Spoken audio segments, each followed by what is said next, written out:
Now it is 2:30 in the morning. Can I ask why for a second time tonight you are disturbing me and my son in my home? Yeah, because there's been made aware there's videos that have been posted onto social media, including those. Oh, social media posts. 2 in the morning. Police are coming to your house. This is the UK. And now the move towards a total 1984 style surveillance state is moving at lightning speed. Dr. Kissinger, our time, our satellite time is running out. What wonderful opportunity to conclude our week here with such concrete proposals and ideas of how we can really create, I would say, a new world order.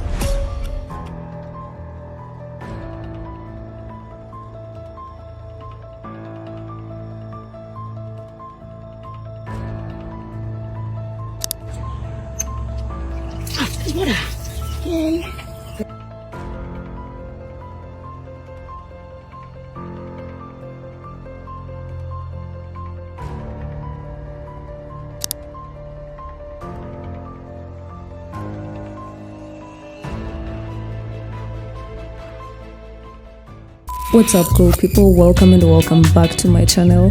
Today we're going to be looking at the most creepy, interesting and scary TikTok videos that are going to make you question your entire existence. So if you haven't already, make sure you subscribe, turn on the notification bell so that you don't miss out on any upload. And without further ado, buckle up and let's dive right into today's video. Dr. Kissinger, our time, our satellite time is running out. What wonderful opportunity to conclude our week here with such concrete proposals and ideas of how we can really create, I would say, a new world order. The lust to control other human beings is a story as old as time.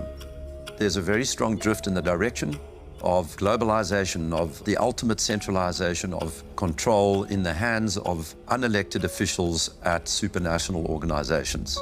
They want all of the resources of the world in their pocket. The bigger picture is that an attempt is underway now to collapse liberal democracy and replace it with global technocracy. This is a coup. They're saying we can control with rules. We don't need currency anymore. It's like an inverted prison. You are supposedly free to roam about, but everything you want to access is behind lock and key. The potential for social control is gigantic and potentially irreversible. They plan to commandeer land, reduce farming, and radically change the food we eat, transform the supply of electricity, and then dictate how we use it, and replace currency with a system of credits. All three strategies are built on the premise of a climate crisis caused by carbon dioxide. I do not think there's a climate crisis, and I base that on all the evidence and the climate data sets that we build to answer questions just like that. The government is very clear that they want a catastrophic story. There is no single science paper that proves conclusively that humans control all or most of the global climate. Europe's mad dash towards net zero is effectively economic suicide. Politicians are purposely impoverishing ordinary people, purposely deindustrializing Europe. It's just tremendous amount of damage in the name of saving the planet. It does make you ask, what is it we're actually saving if we're paving it over? I think what we're dealing with here is actually a global war on agriculture. When you look at how many farms are selling up, we're walking into food shortages. If I can switch everybody from real food to pharma food, then 100% of the agriculture industry can go through my publicly traded stocks, and I have complete control. This is the biggest public relations scam in the history of the world. But it's far more than that. It's a blueprint. It is the action plan. All life on Earth is going to be radically changed. Everything will be monitored. The environmental consequences of every human action. The general population cannot fathom the psychopathy of the vision that they're facing. Once the digital ID is in place, it's game over for humanity.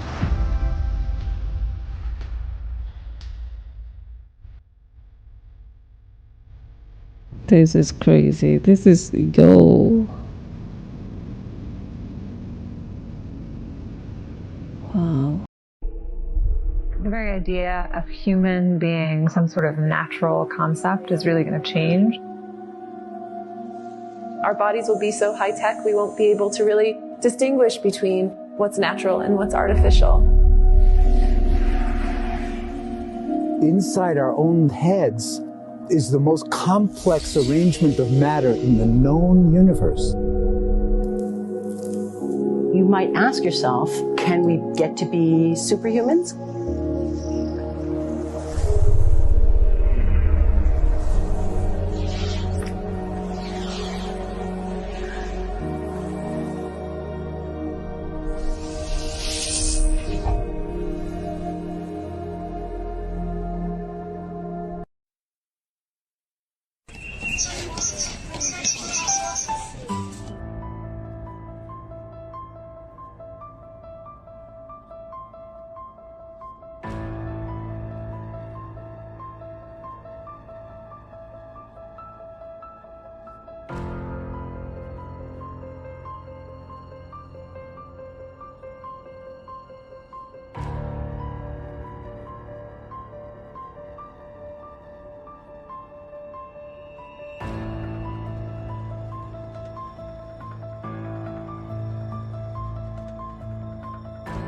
So guys, the technologies are everywhere. So let's get some water with this machine.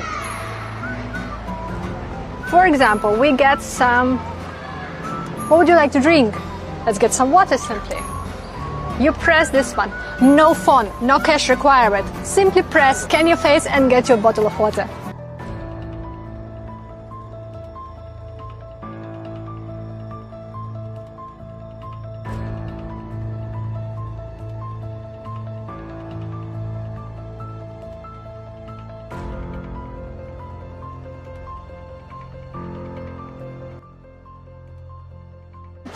That's so convenient. The first time I see such a machine without any devices to pay. Wow. Colonel Jessup, did you order the code red? Yo, that is crazy, man. I can't believe that we've come to this age and time. I never saw it. I never thought I would exist during this period. And here we are. It's happening. Yo, this is crazy. I'm going to talk about something that is very important for you to be aware of. And it's something that is going to completely change the way that we live our lives in the future. And this is something that is accelerating all over the world at a rapid rate at the moment. And I'm talking about digital ID. So digital ID is an electronic form of identification where a person can verify who they are. And the plan is that countries will have digital IDs that are controlled by the government. There's a lot of people raising concerns about this, and I want to tell you what's important for you to know. This is accelerating all over the world at the moment. In Europe, they passed a law last year that makes it a requirement for all member countries to roll out a national digital ID wallet by 2026. In China, they just launched their version this summer, which links it to their social credit system. Governments are trying to gain support for these digital IDs in a number of ways. What they're saying is that they offer more convenience, they offer greater security.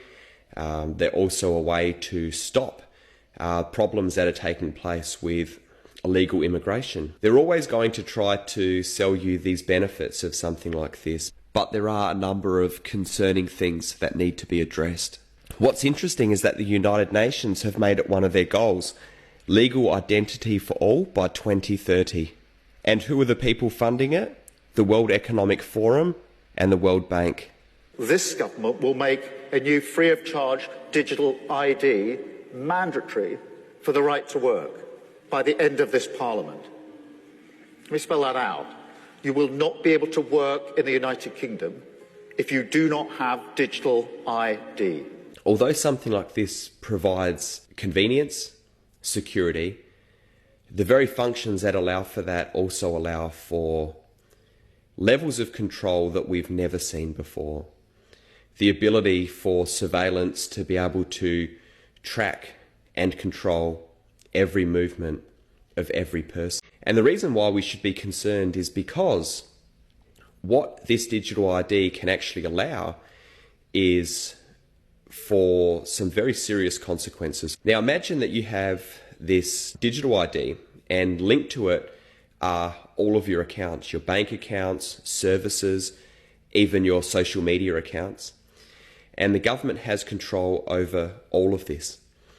Any time that you post something that the government doesn't like, choosing not to participate in certain government programs, some worry that access to bank accounts or essential services or social media could be restricted. Can I see your Brit card, please? I don't have one. I don't have a smartphone. Can I get another pint, please?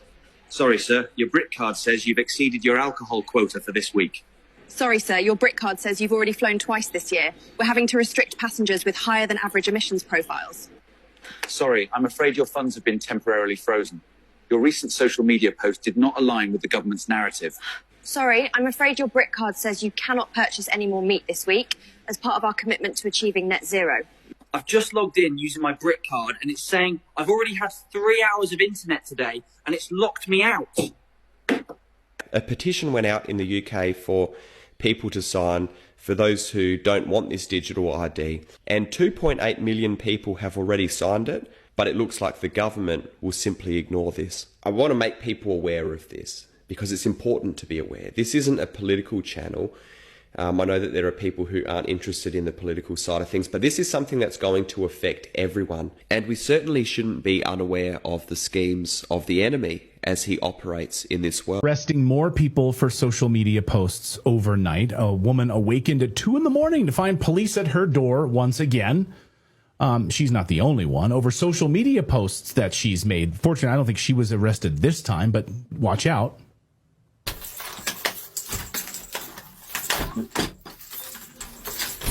Please stay there. The reason I'm filming you is because I'm sick of the harassment. Every time I open the door to one of your offices, they are filming me. So now you know how it feels. Now it is 2:30 in the morning. Can I ask why for a second time tonight you are disturbing me and my son in my home? Yeah, because there's been made aware there's videos that have been posted onto social media, including those. Social media posts. 2 a.m. Police are coming to your house. This is the UK. And now the move towards a total 1984 style surveillance state is moving at lightning speed. I don't know how quickly this happened. We've been warning about it for years on this show. The rollout of the digital ID for everyone in England, making it mandatory. Law for all adults in an effort to tackle small boats. Downing Street believes that a mandatory ID card system will help stop illegal immigrants working. Oh, yeah. I don't understand that. That's a mandatory ID card is what it'll help stop migrant boats? Illegal immigrants from working. That's the line there. That's the crock of shit that they're all telling us right now. Did he literally say small boats? If I have a digital ID, that will stop the boats. It'll stop the boats from coming. Digital ID is the prison cell that they want you inside of. You need the digital ID first, of course. Once they have that, then they move you into a digital currency, which is coming. Friend of the show, the great Neil Oliver from Scotland, one of the only truth tellers in that entire country, explains how the nicely named Brit card would control your entire life. Watch. Brit card would link banking information, benefits, driving licence, education, health records, housing, voting rights, you name it. If it's about you, it'll be accessed via your Brit card. Yeah, he's right. And a new meme is going around today showing exactly how this would work. Watch. He's also the founder of Freedom Train International. He's been all over this story. Jim, welcome back to the show from the UK. Great to see you, my friend. Well, thank you, Clayton. Lovely to be on with you and Natalie again. Yeah, it's gone crazy in the UK. It just goes from one bad policy to another. So walk me through the rollout of this digital ID. We've seen protests over the past few days, people taking to the streets saying no for the digital ID. They'll probably be arrested, of course, because you're not allowed to speak out like this. Digital ID sounds so futuristic, right? But here's the thing. It also raises questions about people's privacy and who gets access to our data and what exactly they do with it, So it's super crazy. What is that? That's a washing machine. What does it wash? clothes. Can you imagine? And you sell these? We rent them. So you sell electricity, and then you rent all the things that need electricity? More or less. We don't need any of these things. Well, the conveniences. Their use gives you time to do other things. What other things? Well, like other chores. So you invent machines to do those, then what do we do? Go on a picnic. Go for a swim. Go to the cinema. You can enjoy a more leisurely life. It ain't more leisurely, because we gotta work more to pay for all this stuff. He's got you there. This is the future. We buy all this stuff? We're not working for ourselves anymore, we're working for you. Fucking explain to me how a fucking waterfall works. Where does this fucking water come from? It's just unlimited water, comes down forever, and then you might say, oh, it comes from like a lake or an ocean. What, there's an ocean on top of the fucking mountain? This doesn't make any sense. So this water is constantly flowing downstream, coming from this water source. Where does this water come from? There's water. Yay. There is water. So I wonder where is this water coming from, but at least we've got water. From a tree.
There is a cave in Thailand called Naka Cave, which looks like a giant snake. Located in the Pu Lanka National Park in the Buang Kan province, the cave's rock formations eerily resemble the scales and body of a massive serpent. This has led to the local legend that the cave was once a giant snake that was cursed to turn into stone centuries ago.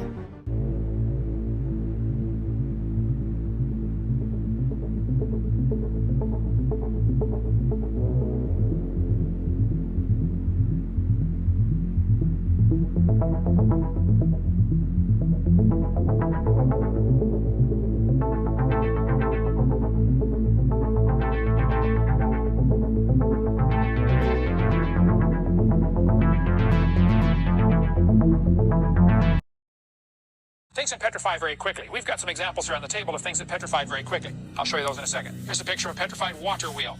Here's petrified firewood. It was chopped on before it got petrified. You can go to Southern Forest World Museum in Georgia, Waycross, Georgia. There's a mummified dog stuck inside a tree. Some people say it's petrified. I don't know if it's mummified. I've not been there yet. But anyway, how can a dog get mummified just in probably a few years. Chased a coon up the tree, got stuck. They named it Stucky, of course. That's the name for the dog. They had a contest to name it, and so they called it Stucky. They cut the tree down for firewood. There's a dog inside. Here's a petrified cowboy boot with the cowboy's legs still in it. The boot was made in the 1950s. Got his leg shot off or torn off or who knows what, but there's his leg petrified. Here's a petrified fish giving birth. Petrified hammer was found from a Marine barracks from World War II. Petrified hammer. Petrified hat found in New Zealand. Here's a kid sent me this right here on the table. A petrified crayon found in Arizona. I mean, the crayon is turned to stone. We have right here a petrified pickle. It's in our museum. Well, it's here tonight, but a guy sent me this and the jar with it. The jar is still in our museum. He said, well, Hovind, I found this old house in Montana. The roof was gone. The house been empty at least 30 years. But we were digging around through what's left of this house and found the pantry. And there were pickle jars in there, but the lid to one of the jars rusted, and the pickle inside turned to stone. Would you like it for your museum? I said, well, yeah, of course. One kid wrote me a letter. Here's the letter right here. He said, Brother Hovind, I was 8 years old doing a science experiment. I put a bunch of acorns in a bucket of water to see if they would sprout. And I forgot about them. A year later, my mom saw the bucket on the back porch. She said, get rid of that bucket and all that junk out there. He said, the acorns had turned to stone in 1 year. I have right here a baggie of petrified acorns. It doesn't take long, folks. Don't let them tell you it takes millions of years for things to petrify. It's not true. A guy sent me a picture of a petrified pin cushion. The pin cushion, you can see the pins had rusted off, except where you can see the rust marks where the pins had been stuck in there. Petrified pin cushion. They dug up a grave in Tennessee several years ago. They found the body of the person inside the grave had petrified, turned to stone. The doctor died and they buried him. 14 years later, his wife died. This is back in 1881. They dug a hole to bury Grandma, and water went into the hole. And they thought, oh, we don't want to bury Grandma in the water, so they buried her someplace else. Then the kids got worried about Grandpa in that moving water. It hit an underground spring, apparently. So they dug up Grandpa. He'd been in the ground 14 years. And the article says, the occupant of the coffin had been turned to stone, presumably as a result of the continual flow of water. It said the arms had rotted off, but the rest of the body had turned to stone, petrified. A guy found a petrified man in Montana. He took it 5'8". The guy carried it around as a museum curiosity for years in carnivals and fairs and stuff. Petrified body of a man found on the beach in Montana, and a beach of a river. In Sao Paulo, Brazil, a lady went into the hospital. She said, my side's been hurting. The lady was 62 years old. They x-rayed her and found a petrified fetus, a baby, inside. She'd been pregnant. The baby almost came to term and died, apparently, and turned to stone inside her body. 62-year-old lady with a petrified baby inside. Here's the article. You can read it for yourself. I met a guy in Maryland who said he worked at a hospital, Brian Lackey, who lives in Washington, but there's his phone number. He was in Maryland. He said they brought a lady in there and took out a petrified fetus out of her body. The baby's in the museum now, or in a medical hospital up there. Petrified fetus. Here's petrified sacks of flour found in Arkansas. A flour mill flooded. The flour turned to stone. The sacks of flour were buried in water and mud and turned to rock. So the Bible says the high hills were covered. The earth was totally covered by a flood. 15 cubits. That's about 22 feet over the mountains. So the skeptics say, where'd all the water go? Oh, it's still here. The Bible says in Genesis chapter 8, the water's assuaged. That means to drop down, to sink down. If we filled this room 4 feet deep in water, and then all of a sudden the floor caved in over here and dropped down 10 feet, that's going to suck all the water from there into the hole. Well, during the flood, you'd get this sinking process as the ocean floors would drop out, and the water would rush into those holes. The Bible says the water stood above the mountains. So I think during the first few months of the flood, the animals sorted out and fossils were forming. During the last part of the flood, the plates of the earth are still shifting, and they're unstable, and they began to lift up or sink down different places. Thin spots sink down, other... If water could really stick to a spinning ball, why can't we make it happen, even in small experiments? Picture this. You're holding a ball, dripping water on it. You spin it slowly. Splash. It flies off. Spin it faster. Worse. The faster it spins, the quicker the water escapes. But we're told the Earth spins even faster than the speed of sound at the equator. And somehow, the oceans stay calm. Waves rise and fall, yet never peel away. Doesn't that make you wonder? People have tried to recreate it. Scientists, teachers, YouTubers, using balls, water, and spin. No tricks, no magnets. Still, no one can make water stay wrapped around a spinning sphere. So what's really keeping it on Earth? We say gravity, sure. But if gravity can hold billions of tons of water upside down in Australia, Shouldn't we be able to show at least a small version of that here on Earth? Why do we have to imagine it, but never see it? In every small-scale test, water acts the same. It levels out, it spreads, it never curves or clings. That's why lakes, canals, and oceans all stay perfectly level to the eye. So, how can water behave one way in every real test, and a completely different way when the scale changes? Could it be that we've accepted the story we were told, instead of looking at what water itself shows us? Maybe it's not about spinning or speed. Maybe it's about perspective. Next time you see still water, in a glass, a lake, or the sea, ask yourself, if it can't stick to a small spinning ball, what makes us so sure it can cling to a massive one moving even faster? This video is for entertainment purposes. So Candace Owens came out and said she thinks these individuals are hybrids, meaning not human. Very interesting take. I'm telling you, I don't even think these people are human. Like, I look at Elon Musk and Sam Altman and Peter Thiel, and I'm pretty sure they're hybrid. You know what I mean? Like, they just look like an Apple software that I should be able to download at night, you know? Like, my phone's getting an update or something. It's something in the eyes. Like, I don't know. I'm like, I know I'm human, but I don't know if I stabbed you if you bleed, you know? I'm not going to stab them. But I don't know if they bleed all the way. I think a battery would fall out. You know what I mean? And I just get that sense. I've always known it was demonic. And people just get on board because, as we talked about in this book, they are using science and this idea of technology and this idea of transforming society for the better to indoctrinate us into accepting this. And it's wrong and it's backwards. And the main component of all of this is psychology. Right? They're able to do it because of psychology, making you think that society has gotten better. Our kids have objectively gotten dumber. We've become fatter. We've become less healthy. We've become less emotionally sound. And yet they are convincing us that this is like humanity's great leap forward. We put a man on the moon, and he just like called them up and was like, hey, Prez, what's up? I'm up here. Yeah, it's so cool. It's really great. It's nice. Starry night up here. Okay, I'm going to text you. I got to go by in 69. And they get these people, they tell you like he's a genius. They're all writing like he's a genius. So we should just accept that Elon Musk is a genius because like all the writers who are obviously indoctrinated into the occult are telling us that this is the next person that we should worship. The establishment of Hollywood. It was all occults. They were all Aleister Crowley proteges who were just raping kids and summoning demons, and demons are real. So at the same time that they're summoning demons, they are making us all believe that faith is not real. And that has been, I think, the greatest trick.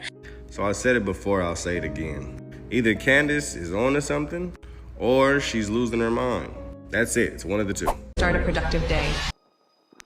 Good morning, citizens. Your overnight account balances have been updated. Time to start a productive day.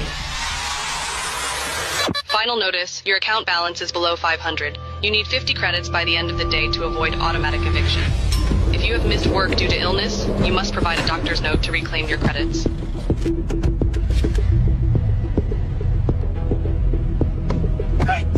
Any extra credits? Please. Tensions are high today, with more people planning to join the Citizens Against Digital Control protest. Remember, the government knows who you are at all times. Resisting is not worth the consequences. All of their newest social credit systems are designed to keep you and your families safe and efficient. Authorities seized a record balance of an individual's credits, citing excessive hoarding. Traffic violation detected. 7 miles per hour over the limit. 75 credits have been automatically deducted. You have to be fucking kidding me. Yep, you got the flu. Your blood work shows a significant iron deficiency. I recommend incorporating more red meat into your diet. Dr. Jones, your taxes were not filed and have been automatically deducted with late fees. Your medical license has been revoked. Oh, hell nah. I filed an extension.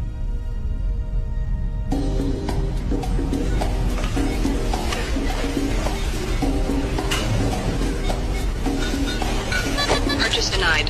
Monthly red meat allowance exceeded. Try mealworms instead.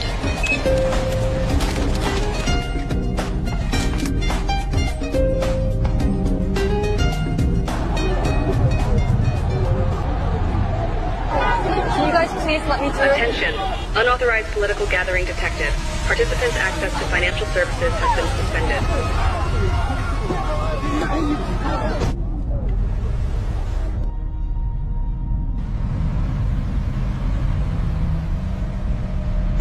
Due to the speeding infraction, your car will be immobilized for 3 days. Fuck you! Take your surveillance policies and rot in hell! You've earned 50 bonus credits for reporting your neighbor's hateful misconduct.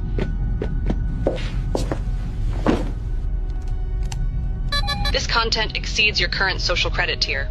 May we suggest citizen responsibility? Sarah, open the door. You have been identified by the authorities. Don't resist. Don't resist. Don't resist. Yo, that was weird. That was crazy, man. I can't believe this is the kind of life we're now turning into, man. This is so crazy. Around the world, governments and corporations are pushing for digital ID systems that link all of our personal information, financial data, medical records, and just online activity into one digital profile. On the surface, it sounds very convenient, but behind that convenience, there is also a risk, serious risk, which is the loss of personal freedom. And once your entire life is tied to a digital ID, whoever controls that system can monitor and even restrict what you do, because it opens the door for surveillance and the misuse of our private information, basically. So we've already seen how easily data can be hacked or just sold. Now imagine that happening with your identity itself. And once such systems are in place, there's no easy way out, really. Just think about it. Just think critically. Ask questions. Protect your rights to privacy. I mean, say no to digital IDs. For me, I'm not buying it.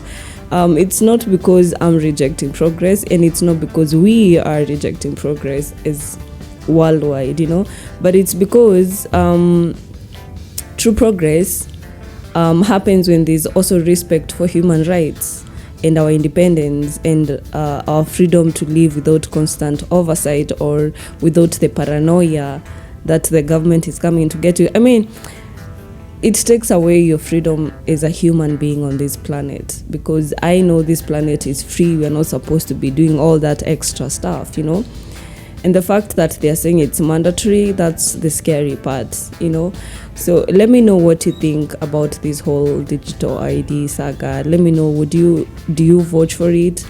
Do you not? What steps are you taking? And I heard that there's a petition for signing. Have you signed it yet? Let me know what you think. Share your thoughts in the comment section. And this is something I think the whole world should be focusing on right now, because it affects us all. Actually, in Kenya, our president said that he's going to introduce the digital ID this coming December.